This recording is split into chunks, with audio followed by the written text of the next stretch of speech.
E aí, se a gente tenta entender a filosofia do direito hoje, não dá para pensar numa linha do tempo certinha, sabe? Com um pensador depois do outro. O que está rolando agora é, na verdade, um debate super intenso, com várias ideias diferentes se chocando ao mesmo tempo. E tudo gira em torno dessa pergunta. Afinal, o que é o direito? Pois é, a resposta não é nada simples. Os pensadores de hoje dão respostas que são completamente diferentes umas das outras. Não existe um grande acordo, é mais um campo de batalha de ideias. Então, como é que a gente se orienta nesse território? Para a gente não se perder, vamos usar uma espécie de mapa. Vamos imaginar a filosofia do direito contemporânea como um lugar com três grandes caminhos. Cada um deles oferece um jeito único de olhar para o direito, de entender de onde ele vem e, principalmente, para que ele serve. Ok, vamos mergulhar nisso. O nosso roteiro vai ser este aqui. A gente começa com o nosso mapa, depois explora cada um dos três caminhos com suas variações e, no final, a gente junta tudo para ter uma visão mais completa do cenário. O nosso primeiro caminho é o mais clássico, aquele que a maioria dos juristas conhece bem. É a visão de que o direito é um sistema técnico, fechadinho, onde a lei, uma vez que o Estado a criou, é a palavra final. Pensa assim, o juspositivismo constrói uma fortaleza em volta do direito. A ideia central é que, para entender o direito de verdade, a gente tem que olhar só para as normas que o Estado cria.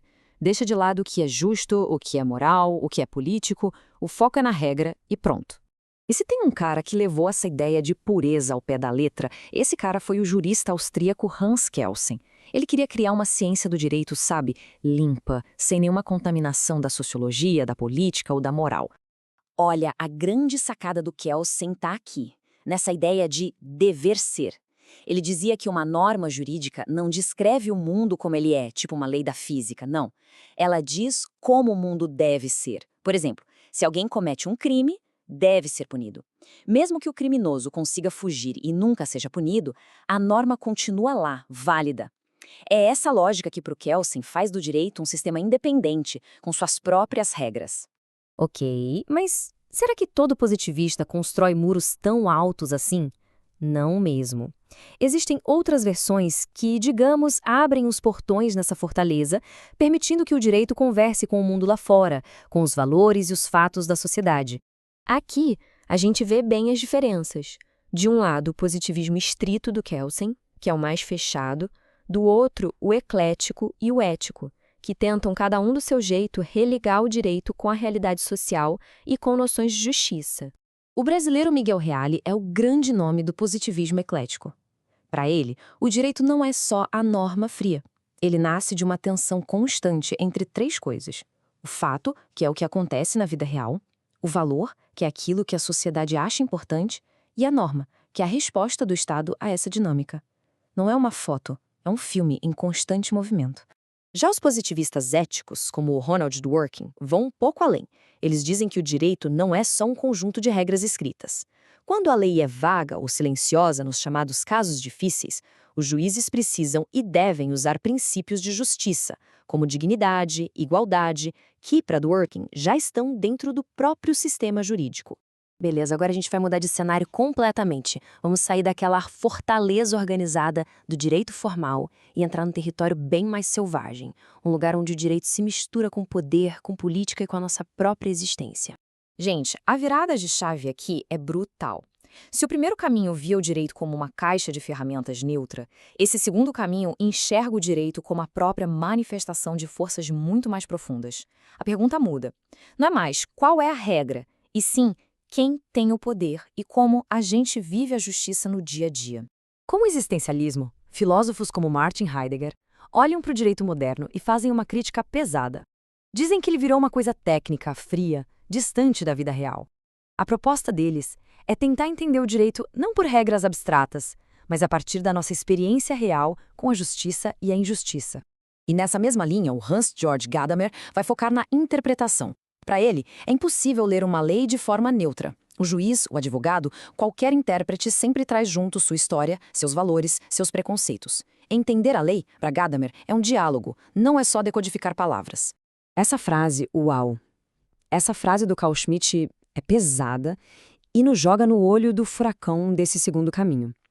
Ele diz que a gente não vê a verdadeira cara do poder e, por consequência, do direito no dia a dia normal, mas sim na hora da crise. O ponto dele é o seguinte: a ordem jurídica que a gente vive todo dia é frágil. Para ele, é no estado de emergência, numa guerra, nesses momentos em que as regras normais são suspensas, que o verdadeiro poder soberano aparece e toma uma decisão. É essa decisão na exceção e não a regra da normalidade que funda o direito. E, para fechar esse caminho, vem Michel Foucault e expande essa visão de uma forma incrível. Para ele, o poder não vem só de cima, do Estado ou do governo. Ele está em todo lugar, espalhado numa rede. Nas escolas, nos hospitais, nas prisões. São pequenas práticas do dia a dia que nos disciplinam, que nos moldam e que definem o que é normal. O direito, para Foucault, é só uma peça importante nessa imensa engrenagem de controle social. Certo, agora vamos para o nosso último caminho. Aqui, a gente sobe num drone para ver a paisagem inteira de cima. A gente não vai olhar só para a norma, nem só para o poder isolado, mas para toda a estrutura social e econômica que dá sustentação para o sistema legal. A ideia central aqui, que vem lá da tradição marxista, é que o direito não flutua no ar, sabe? Ele é parte do que se chama de superestrutura da sociedade. E o que isso quer dizer? Que ele acaba refletindo e ajudando a manter a base econômica, que no nosso caso é o sistema capitalista. Nessa visão, por exemplo, uma lei que protege a propriedade privada não é neutra. Ela beneficia de forma muito diferente quem tem muitas propriedades e que não tem nenhuma. Ou seja, o direito, que na aparência é igual para todos, na prática pode acabar reforçando as desigualdades que já existem. A filosofia aqui não quer só entender o mundo, ela quer transformá-lo. É um tema bem denso, que com certeza merece um momento só para ele no futuro.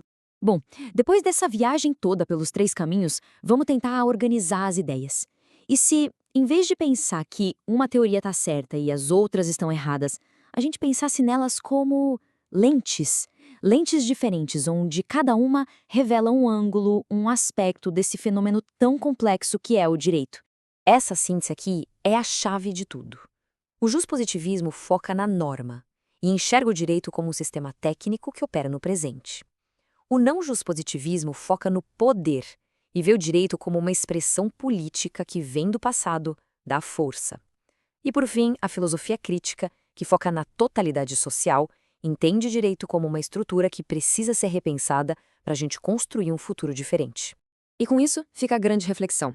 Quando a gente olha para os jornais, para os tribunais, para as disputas políticas, para as lutas sociais ao nosso redor, qual dessas lentes parece que captura melhor a realidade do direito? A técnica, a do poder ou a da estrutura social? A resposta talvez não esteja em escolher um único caminho, mas em aprender a caminhar pelos 3.